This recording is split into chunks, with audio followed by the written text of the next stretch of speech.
दिया हुआ है। एक बार रीड कर लेते हैं इस क्वेश्चन में। आपको एक पॉइंट अलग मिलेगा, दैट इज गुडविल। आपको इस क्वेश्चन में गुडविल अमाउंट दी नहीं है, हमें इस क्वेश्चन में गुडविल को वैल्यू करना पड़ेगा, कैलकुलेट करना पड़ेगा। तो वो वैल्यूएशन और कैलकुलेशन के लिए आपको एडजस्टमेंट में एक पॉइंट दिया है जिसका हेल्प लेते हुए हम गुडविल को वैल्यू करेंगे। तो आज हम पढ़ेंगे कि how to calculate amount of goodwill. ठीक, इसके लिए वर्किंग नोट में हमें काफ़ी सारे वर्किंग्स शो करने पड़ेंगे, इसलिए मैंने रिवैल्यूएशन अकाउंट के बाद कैश अकाउंट स्पेस के लिए मैंने कैश अकाउंट ओपन किया है। बट आप रिवैल्यूएशन के बाद आपके कॉपी में होगा partners capital, cash and then balance sheet. Working show करने के लिए स्पेस मिलना चाहिए, इसलिए मैंने सीक्वेंस को थोड़ा सा चेंज किया है। ठीक, बट आपका सीक्वेंस रहेगा revaluation, partners capital, cash and then balance sheet. तो स्टार्ट करते हैं क्वेश्चन, एक बार रीड कर लेते हैं। Paresh and Naresh were partners sharing profits and losses in the ratio of 3/5 and 2/5. On 31st March 2012, their balance sheet was as follows. On the liability side, creditors, reserve fund, capital accounts of Paresh and Naresh. On the asset side, cash, debtors less RDD, stock, investment, plant and building. Adjustment. On 1st April 2012, Dinesh was admitted to partnership on the following terms. Dinesh should bring 36,000 as capital for 1/5 share in future profit. Second, valuation of goodwill of the firm was to be made as 2.5 years purchase of average profit of the last 3 years, which were as follows. First year, second year, third year. Dinesh is to bring the goodwill in cash equal to his share in future profits. अगर मैं first point देखती हूँ तो ये new partner से related है, but new partner तभी admit होगा जब पूरे रिवैल्यूएशंस होंगे। तो after revaluation of asset and liabilities हमें कैपिटल और गुडविल की एंट्री रिपोर्ट करनी पड़ती है। तो हम सबसे हमेशा ये दोनों पॉइंट को एंड में कंसिडर करते हैं। आगे बढ़ते हैं। RDD is to be raised up 2000, up to का कुछ ना कुछ मीनिंग है। ठीक, आगे closing stock is to be valued at 15,000, building to be appreciated by 5%. Prepare revaluation account, partners capital account, cash account and balance sheet after the admission of Dinesh हमें show करनी है। ठीक, तो सबने को कंप्लीट किया हुआ है। सबसे पहले जो अकाउंट हमने ओपन किए हैं इनमें से अगर कोई बैलेंस शीट में ऑलरेडी मेंशन है तो उनके बैलेंसेस उनके रिस्पेक्टिव अकाउंट में हम ट्रांसफर करते हैं।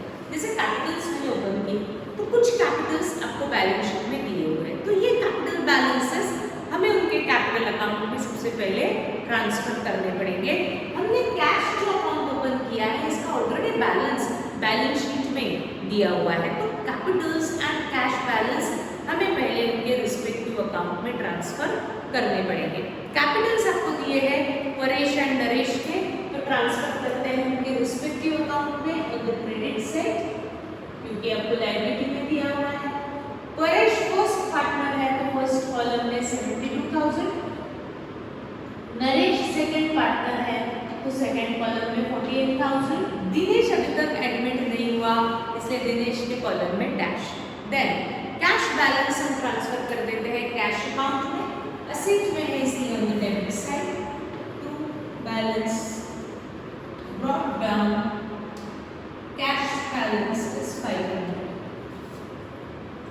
अब हमें करनी है कुछ ना कुछ accounting treatment, but before accounting treatment हमें ये देखना है कि एडमिशन, दिनेश के एडमिशन के पहले क्वेश्चन में कुछ अनडिस्ट्रीब्यूटेड प्रॉफिट था क्या?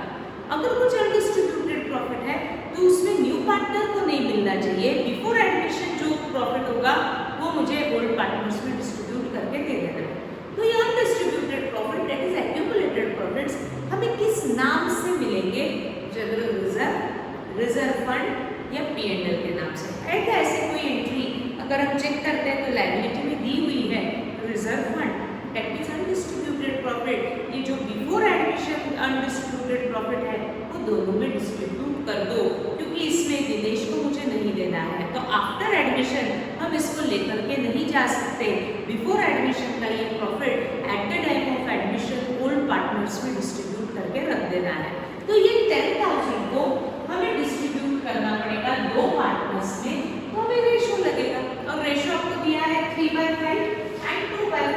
तो फर्स्ट पार्टनर शेयर 3/5 से कैलकुलेट करेंगे, सेकंड पार्टनर शेयर हम कैलकुलेट करेंगे मल्टीप्लाइंग 2/5, तो ये आएगा 6,000 and 4,000। First partner share in undistributed profit is 6,000, second partner share in undistributed profit is 4,000। दोनों में डिस्ट्रीब्यूशन की एंट्री लायबिलिटी में दी है, इसलिए on the credit side by reserve fund account 6,000 and 4,000। अब कोई भी आपको प्रॉफिट लॉस दिए हुए नहीं है। अब हम accounting treatment that is revaluation of assets and liabilities हम रिकॉर्ड कर सकते हैं। कौन सी एसेट कितने में रिवैल्यू हुई ये आपको एडजस्टमेंट में दिया जाएगा। तो देखते हैं एडजस्टमेंट। फर्स्ट 2 पॉइंट जो आपको दिए हैं वो न्यू पार्टनर से रिलेटेड है। न्यू पार्टनर रिवैल्यूएशन के बाद एंट्री लेगा, तो ये फर्स्ट 2 पॉइंट हमें नहीं करना है, हमें पहले रिवैल्यूएशन करना पड़ेगा। तो point number 3, RDD is to be raised up to 1,000। up to का मीनिंग है up to यानी आपको आरडीडी का बैलेंस 1,000 तक रेज करना है, 1,000 तक बढ़ाना है। यानी मेरी न्यू आरडीडी रहने वाली है 1,000। जो भी आरडीडी का बैलेंस है वो अब आपको कितना करना है, 1,000 तक उसको रेज करो, यानी उसको 1,000 लेकर के आओ। तो ये आरडीडी को हम आरडीडी के साथ ही कंपेयर करेंगे। तो चेक करते हैं ओल्ड बैलेंस शीट की RDD, that is old RDD which was given in balance sheet. अगर मैं देखती हूँ तो आपको दिया है 500। ओल्ड आरडीडी 500 था, न्यू आरडीडी मुझे 1,000 करना है, यानी 500 का बैलेंस अब मुझे करना है 1,000। काट-पीट करके हम बैलेंस को चेंज नहीं कर सकते, डिफरेंस को रिकॉर्ड करके, डिफरेंस की एंट्री रिकॉर्ड करके हमें ये 500 का बैलेंस 1,000 तक करना है। तो 500 का बैलेंस 1,000 कैसे होगा, तो इसमें मुझे 500 ऐड करना पड़ेगा। ये जो हम ऐड कर रहे हैं वो उसकी मुझे एंट्री रिकॉर्ड करनी पड़ेगी। आरडीडी में मुझे 500 और ऐड करने हैं, तो ये ऐड आपके लिए या तो लॉस है नहीं तो प्रॉफिट है। तो ये लॉस प्रॉफिट मुझे रिकॉर्ड करना पड़ेगा और फिर 500 का बैलेंस मुझे 1,000 तक लेकर के जाना पड़ेगा। तो ये लॉस है या प्रॉफिट है। आरडीडी इज एक्सपेक्टेड लॉस, यानी वो लॉस का ही अकाउंट है। जो लॉस आपका 500 था वो अब 1,000 होने वाला है, यानी हमारा लॉस 500 से रेज हो रहा है, इंक्रीज हो रहा है, बढ़ रहा है। लॉस बढ़ रहा है तो लॉस ही है ना।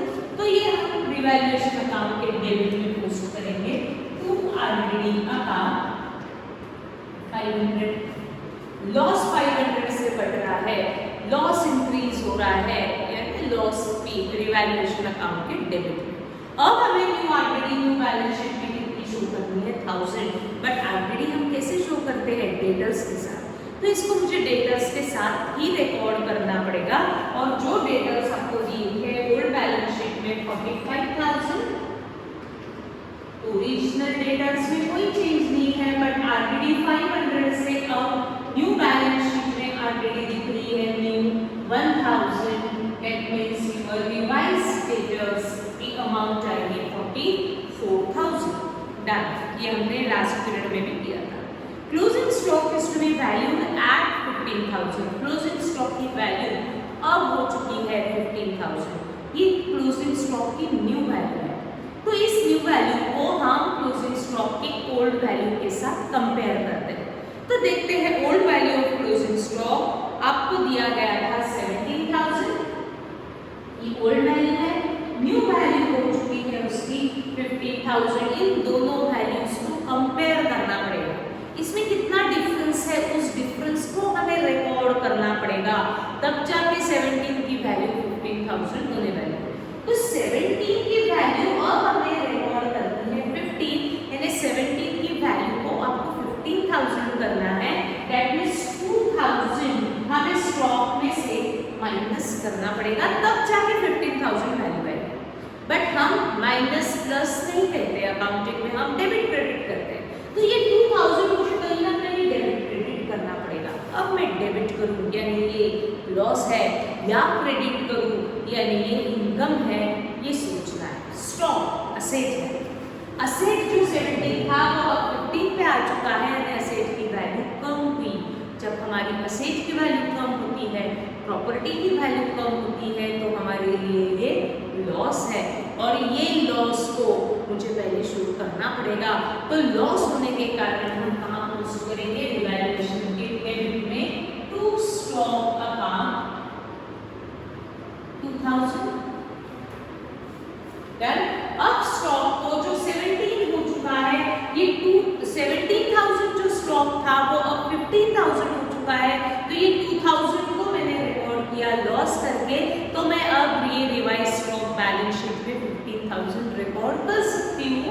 तो मैं बैलेंस शीट में शो करूंगी stock old value was 17,000, decrease हुई है वैल्यू बाय 2,000, इसीलिए हम बैलेंस शीट में उसको रिवाइज फिगर पे शो करेंगे एट 15,000। डन।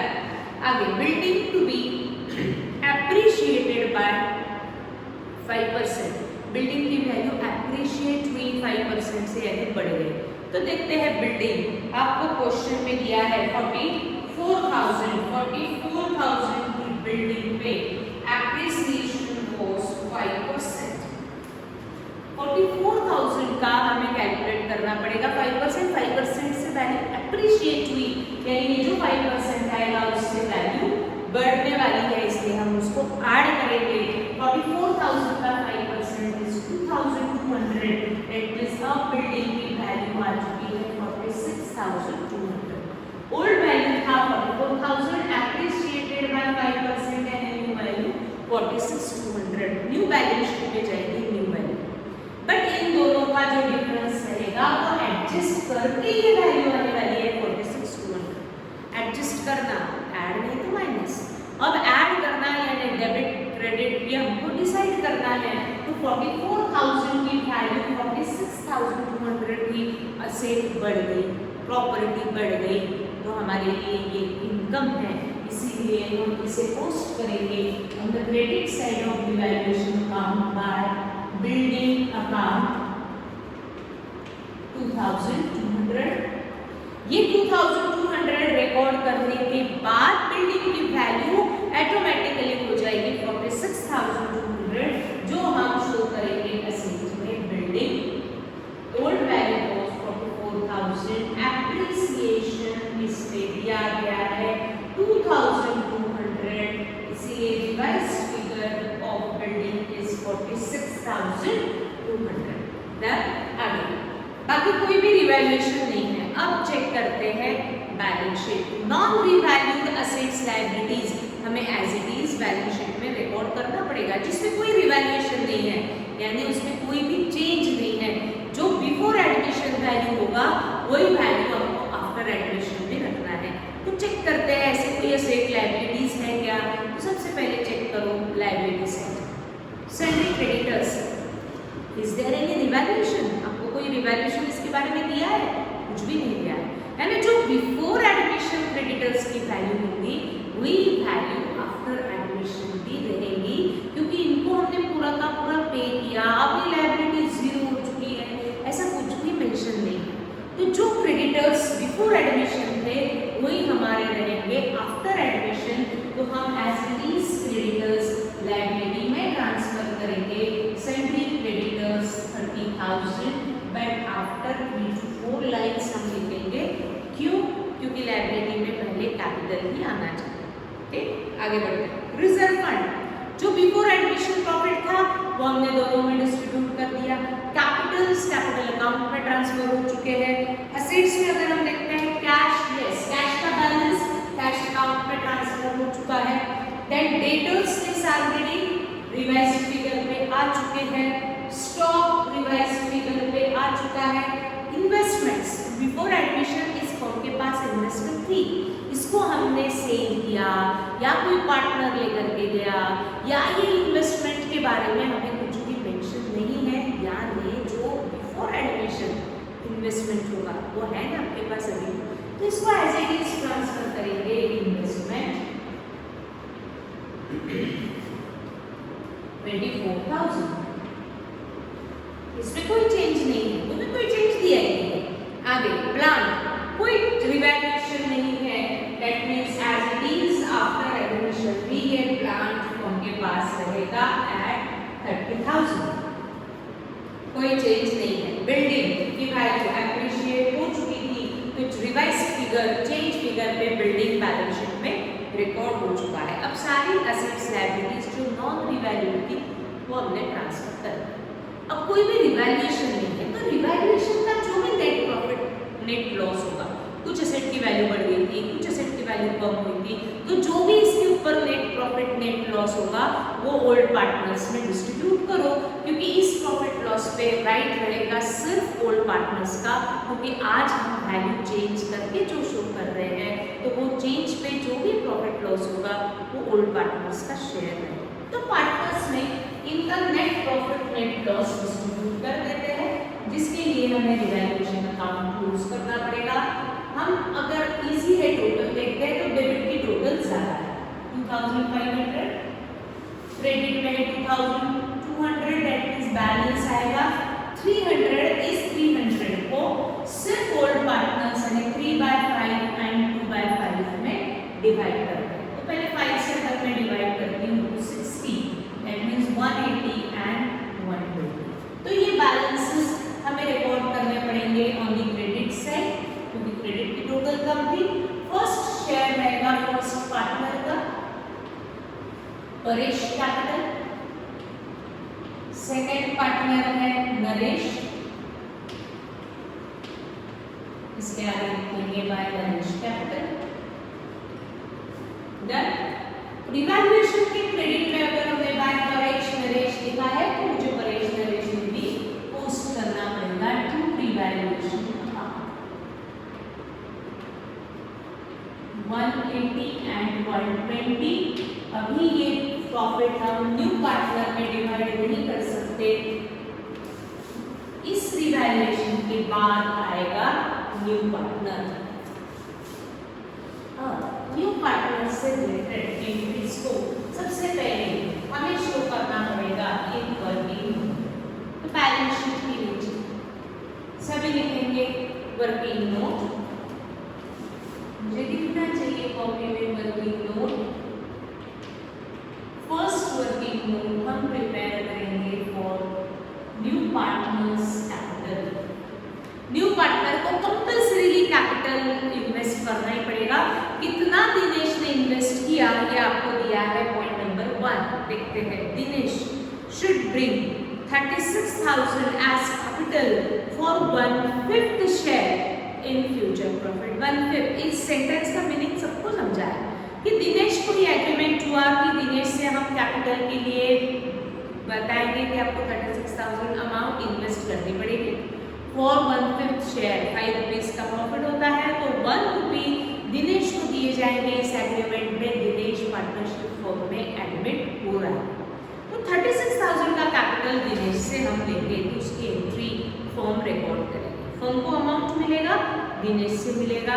मिला हुआ अमाउंट फॉर्म किसी में भी डिस्ट्रीब्यूट नहीं कर सकती। ये दिनेश का अमाउंट है, दिनेश को ही वापस मिलेगा जब दिनेश रिटायर होगा, उसका डेथ होगा या यस पार्टनरशिप फर्म बंद होगी।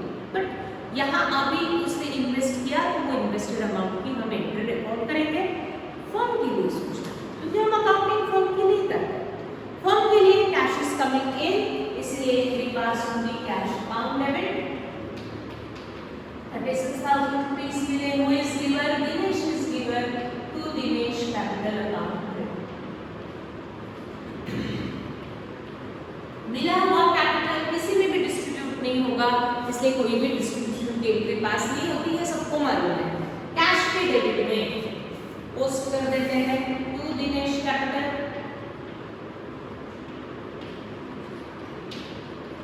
दिनेश कैपिटल के क्रेडिट में by cash. Dinesh third number का पार्टनर है तो बराबर थर्ड कॉलम में अमाउंट जाएगी 36,000। आज हम पढ़ेंगे वैल्यूएशन ऑफ गुडविल, जिसके लिए पॉइंट नंबर 2 ध्यान सबका। Valuation of goodwill of the firm was to be made.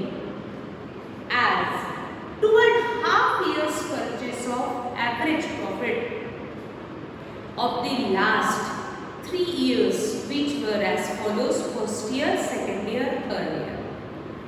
Dinesh is to bring the goodwill in cash equal to his share in future profit. ध्यान सबका और एक ही बार में समझ में आना चाहिए।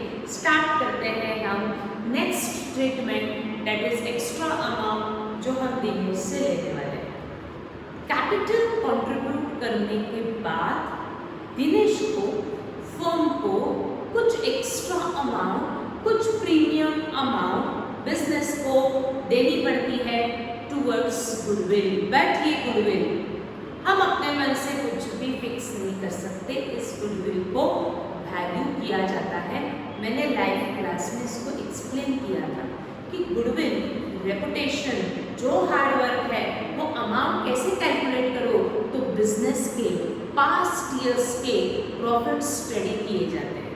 जो रेपुटेशन है वो कैसे कैलकुलेट करेंगे, तो उस बिजनेस के पास्ट ईयर्स के प्रॉफिट स्टडी करके, उस प्रॉफिट को स्टडी करके उस पे गुडविल की एक मेथड अप्लाई करनी पड़ती है।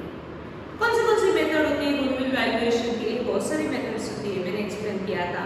Average profit, super profit, weighted average, capitalisation, annuity, ऐसे बहुत सारी मेथड्स होती है। उस मेथड को अप्लाई करके बिजनेस का निकलता है रेपुटेशन इन मॉनेटरी टर्म्स, जिसे हम कहते हैं गुडविल। इस क्वेश्चन में अभी तक आपने जो भी क्वेश्चन सॉल्व किए उसमें गुडविल का अमाउंट डायरेक्टली दे दिया था, उन्होंने वैल्यू करके आपको दिया था। बट इस क्वेश्चन में हमें गुडविल का अमाउंट कैलकुलेट करना है, और कैलकुलेट करने के लिए पॉइंट नंबर 2 आपको दिया है, valuation of goodwill is to be made as 2.5 purchase of average profit। ये कुछ तो भी लिखा है 2.5%, ठीक।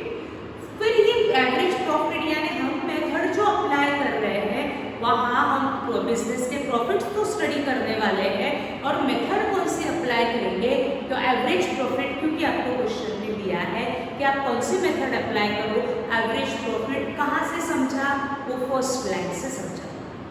Valuation of goodwill is to be made as 2.5 purchase of average profit, 2.5 years purchase of average profit लिखा है ना एवरेज प्रॉफिट। तो हमको जो भी बिजनेस के हम प्रॉफिट स्टडी करने वाले हैं उसमें हम मेथड कौन सी अप्लाई करने वाले हैं, एवरेज प्रॉफिट। फिर कितने इयर्स के प्रॉफिट हमने स्टडी किए, तो लास्ट 3 इयर्स के प्रॉफिट ऐसा दिया है, और वो 3 इयर्स के प्रॉफिट्स आपको क्वेश्चन में दिए भी है, first year, second year, third year.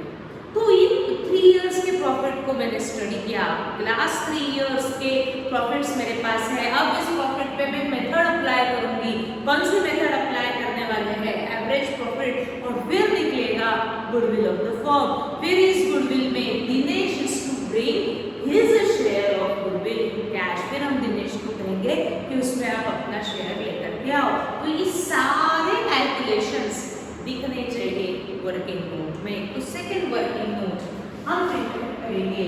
सबसे पहले हम इस क्वेश्चन में गुडविल को वैल्यू करके शो करना पड़ेगा, तो लिखेंगे वैल्यूएशन ऑफ गुडविल, लिखेंगे सभी वैल्यूएशन ऑफ गुडविल।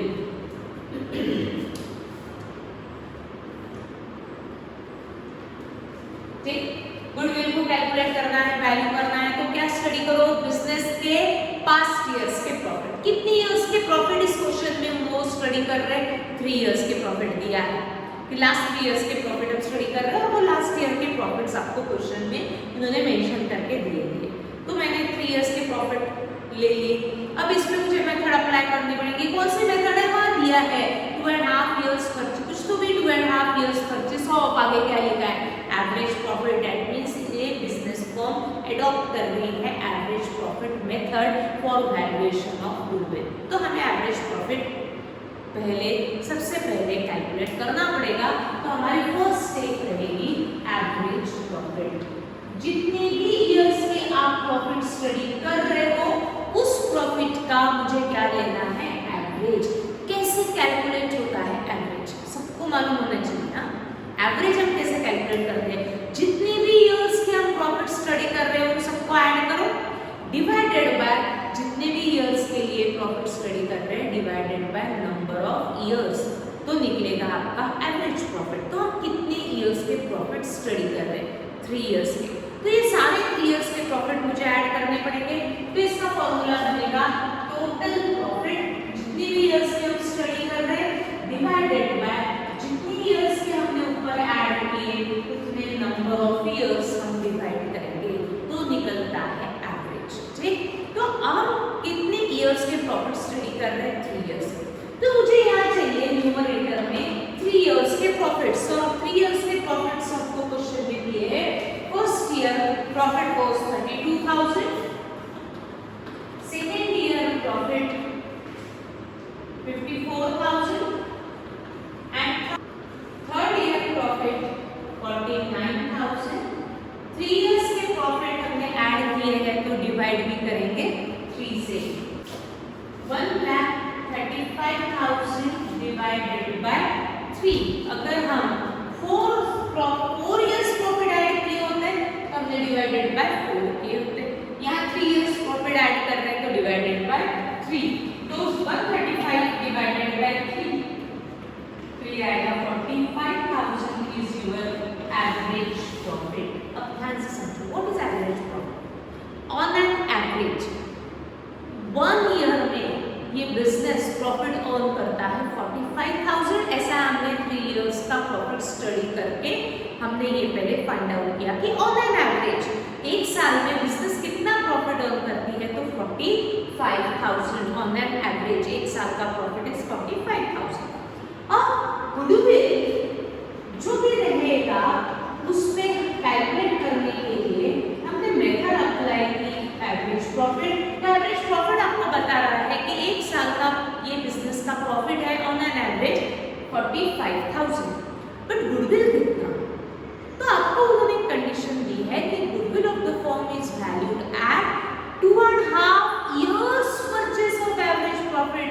ये जो एवरेज प्रॉफिट आया है ना, उसका 2.5 years is your goodwill of the firm. यानी ये 45,000 तो हमारा एवरेज प्रॉफिट बता रहा है कि ऑन एन एवरेज ये बिजनेस प्रॉफिट अर्न करती है 45,000, but condition for goodwill is इस एवरेज प्रॉफिट को 2.5 टाइम्स बढ़ा दो तो बिजनेस का मिलेगा गुडविल ऑफ द फर्म। अगर ऐसा होता 2 टाइम्स द एवरेज प्रॉफिट, तो गुडविल जो भी रहेगा वो एवरेज प्रॉफिट के 2 टाइम्स यानी इनटू 2 करके मुझे गुडविल कैलकुलेट करना पड़ता। अगर ऐसा होता 3 टाइम्स द एवरेज प्रॉफिट, तो मुझे इस गुडविल को 3 से मल्टीप्लाई करना पड़ता। बट इस क्वेश्चन में आपको कंडीशन दी है कि एवरेज प्रॉफिट जो भी आएगा उसका 2.5 इयर्स परचेज, ये 2.5 इयर्स से बढ़ा दो यानी 2.5 टाइम्स से इस एवरेज प्रॉफिट को अगर आप बढ़ाते हैं तो आपको मिलेगा गुडविल। तो गुडविल ऑफ द फर्म का फॉर्मूला है एवरेज प्रॉफिट इनटू जो भी कंडीशन दी है 2.5 इयर्स, 3 इयर्स, 2 इयर्स, तो मुझे उसके अनुसार उसको मल्टीप्लाई करके goodwill of the firm calculate करना पड़ेगा। ठीक, तो कैलकुलेट करते हैं 45,000 into 2.5 1,12,500 is goodwill of the firm. ये निकला बिजनेस का total goodwill of the firm. Business का फर्म का गुडविल कैलकुलेट किया। दिनेश को हम क्या कहेंगे? सबका गुडविल लेकर क्या कि उसका शेयर लेकर के, उसका शेयर। और दिया है क्वेश्चन में क्या दिया है? Dinesh is to bring goodwill in cash equal to his share in future profit. जो भी उसका शेयर रहेगा उतना अमाउंट ऑफ गुडविल दिनेश को हम कहेंगे कि आपको बिजनेस में देना पड़ेगा। ये अमाउंट है गुडविल ऑफ द फर्म, फिर मुझे कैलकुलेट करनी पड़ेगी Dinesh share in goodwill. Dinesh अपना शेयर गुडविल में लेकर के आएगा, तो 1,12,500 इनटू दिनेश शेयर इज 1/5। तो कैलकुलेट करेंगे सभी 1,12,500 का 1/5।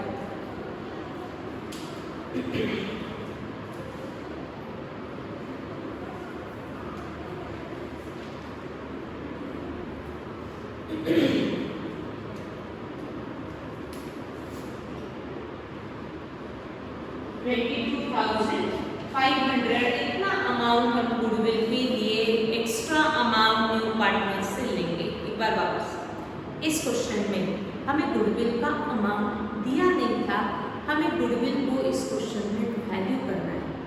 रेपुटेशन कैसे कैलकुलेट की जाती है, बिजनेस के पास्ट ईयर्स के प्रॉफिट स्टडी कर। तो इस क्वेश्चन में उन्होंने दिया है कि उन्होंने कितनी ईयर्स के प्रॉफिट स्टडी किए, 3 ईयर्स। इस प्रॉफिट को स्टडी करके हमें उसके ऊपर मेथड अप्लाई करने पड़ते हैं। कौन सी मेथड्स होती है, average profit, super profit, weighted, capitalisation, annuity, बहुत सारी मेथड्स है, बट आपको कोर्स में 2 ही है, एवरेज एंड सुपर। तो इस क्वेश्चन में आपको गुडविल को वैल्यू करने के लिए कौन सी मेथड अप्लाई करनी है, तो उन्होंने दिया है एवरेज प्रॉफिट। गुडविल के पॉइंट में कहीं ना कहीं आपको ये मेंशन होगा, और इस क्वेश्चन में मेंशन है कि 2.5 years ऑफ एवरेज प्रॉफिट, यानी यहाँ मेथड अप्लाई होने वाली है एवरेज प्रॉफिट। तो फर्स्ट स्टेप में हमें सबसे पहले कैलकुलेट करना पड़ा एवरेज प्रॉफिट। एवरेज कैसे कैलकुलेट करते हैं, जितने भी ईयर्स के प्रॉफिट स्टडी कर रहे हैं उनको ऐड करो, divided by number of years. तो हमारा फॉर्मूला बना total profit upon number of years. तो 3 ईयर्स के प्रॉफिट दिए थे, तो हमने 3 ईयर्स के प्रॉफिट्स ऐड किए, डिवाइडेड बाय 3 के प्रॉफिट ऐड कर रहे हैं तो डिवाइडेड बाय 3। तो हमने कैलकुलेट किया average profit 45, that means on an average ये फर्म एक साल में प्रॉफिट अर्न करती है 45,000। इस बेसिस पे निकलेगा बिजनेस का गुडविल ऑफ द फर्म। यहाँ कुछ ना कुछ कंडीशन दी जाएगी कि गुडविल कितना लेना है, एवरेज प्रॉफिट कितना लेना है, या इस एवरेज प्रॉफिट को कितने ना कितने टाइम से बढ़ाना है। ये कुछ ना कुछ कंडीशन क्वेश्चन में दी जाएगी। जैसे इस क्वेश्चन में था 2.5 years ऑफ एवरेज प्रॉफिट, जो भी एवरेज प्रॉफिट होगा उसका 2.5 टाइम्स आपका गुडविल ऑफ द फर्म है, तो एवरेज प्रॉफिट को हमने 2.5 से बढ़ा दिया। तो 2.5 से मल्टीप्लाई किया तो goodwill of the firm calculate हुआ 1,12,500। ये गुडविल ऑफ द फर्म है, ये प्रॉफिट्स गुडविल फर्म के प्रॉफिट्स थे। तो यहाँ पर इस बेसिस पे जो भी गुडविल निकलेगा वो गुडविल ऑफ द फर्म निकलेगा। फिर दिनेश पूरे फर्म का गुडविल नहीं लाएगा, दिनेश अपना शेयर एज गुडविल देगा, अमाउंट एक्स्ट्रा देगा। तो दिनेश का शेयर हमने कैलकुलेट किया हुआ है 22,500। तो दिनेश को हम कहेंगे आपको 22,500 कैश एक्स्ट्रा देनी पड़ेगी फर्म। तो दिनेश कितना अमाउंट गुडविल के लिए देगा, 22,500। तो उसकी एंट्री मुझे रिपोर्ट करनी पड़ेगी। गुडविल का पैसा मिलेगा, गुडविल अमाउंट रिसीव, ये मिला हुआ गुडविल उसने परेश नरेश के लिए लाया है, तो परेश नरेश को हमें डिस्ट्रीब्यूशन की सेकेंड एंट्री पास करनी पड़ेगी। अगर उन्होंने विड्रॉ किया होगा तो ही विड्रॉ की एंट्री आएगी। बट क्वेश्चन में उन्होंने 50% फुल अमाउंट ऐसा कुछ भी मेंशन नहीं है, यानी उन्होंने गुडविल विड्रॉ नहीं किया, तो वो फर्म के पास ही है, दैट मींस वो रिटेन्ड है। रिटेन्ड है कैश बॉक्स में है। तो हमें सबसे पहले एंट्री करनी पड़ेगी goodwill amount receive, then goodwill amount distribute करके रख देंगे, परेश नरेश का शेयर कैलकुलेट करके रख देंगे। वो जब विड्रॉ करेंगे तब विड्रॉ की एंट्री पास होगी। तो यहाँ हम गुडविल की कितनी एंट्रीज पास करेंगे, 2। सबसे पहले गुडविल अमाउंट रिसीव, तो मैं यहाँ रिकॉर्ड कर रही हूँ, वहाँ स्पेस नहीं है। सबसे पहले हम गुडविल की एंट्री पास करेंगे, goodwill amount received, that is cash upon debit. How much amount of goodwill is 22,500? 2. ये गुडविल के अगेंस्ट रिसीव किया है, इसलिए इनके पास होगी कैश टू गुडविल। लाया हुआ गुडविल फर्म क्या करेगी, पार्टनर्स में ही डिस्ट्रीब्यूट करेंगी। तो वो परेश नरेश के शेयर कैलकुलेट करेंगी, वो कैलकुलेशन डिस्ट्रीब्यूशन की एंट्री हमें करनी पड़ेगी। दैट मीन्स हम दिखाएंगे कि ये goodwill amount is payable to old partners. Payable की एंट्री पास होगी goodwill account debit to Paresh capital and to Naresh capital. Total 22,500 में हमें परेश को नरेश को शेयर देना पड़ेगा, तो कुछ ना कुछ रेशियो लगेगा। सबको मालूम है ये डिस्ट्रीब्यूशन होता है in their sacrificing ratio, but हम सैक्रिफाइसिंग रेशियो तभी कैलकुलेट कर पाएंगे जब क्वेश्चन में स्पेसिफिकली न्यू रेशियो दिया है। नहीं है तो हम क्या करेंगे, इसको ओल्ड रेशियो में डिवाइड करेंगे, दैट इज पहले 5 से डिवाइड कर दो,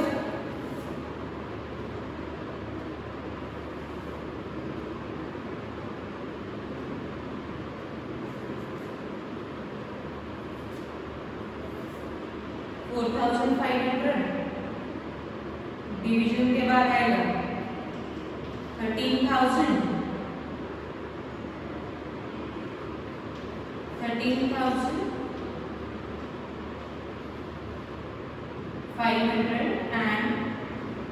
9,000।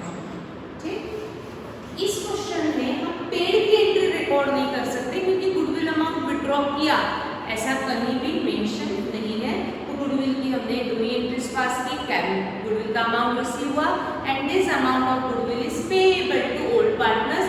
पेड शो नहीं होगा क्योंकि हमने अब तक उनको पे नहीं किया। तो कैश टू गुडविल तो एंट्री पास करेंगे कैश के डेबिट में,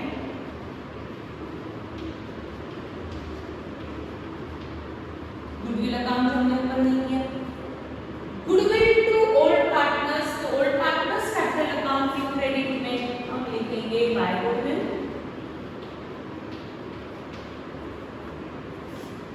13,500 and 9,000।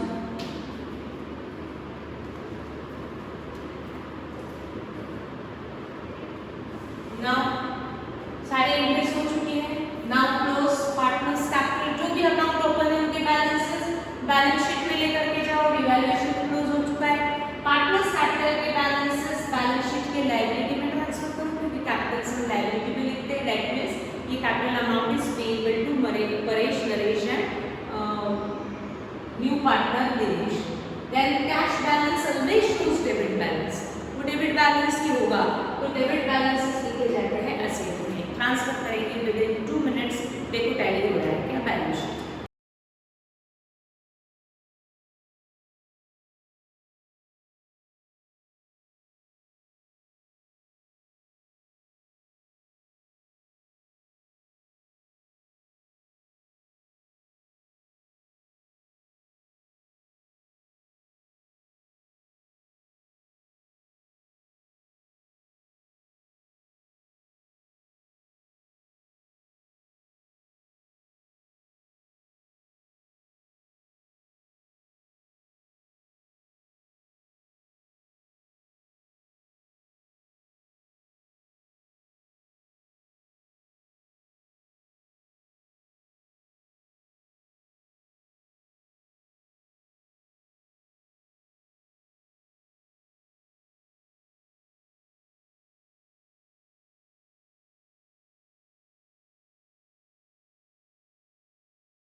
टैली हो रहा है इधर।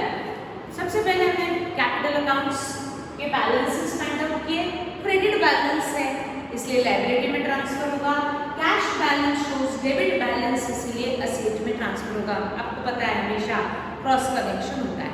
ठीक, क्रेडिट बैलेंसेस लायबिलिटी में होते हैं एंड डेबिट बैलेंसेस असेट में ट्रांसफर होते हैं। इस क्वेश्चन में गुडविल कैसे कैलकुलेट होता है ये आज हम देखेंगे। गुडविल कैलकुलेट करने के लिए हम प्रॉफिट्स को स्टडी करेंगे, मेथड अपनाएंगे।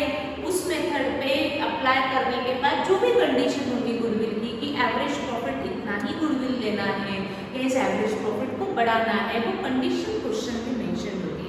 जैसे इस क्वेश्चन में था कि 2.5 टाइम्स जो भी एवरेज प्रॉफिट रहेगा वो गुडविल ऑफ द फर्म है, तो हमने यहाँ 2.5 से एवरेज प्रॉफिट को को मल्टीप्लाई किया और गुडविल की अमाउंट फाइंड आउट की।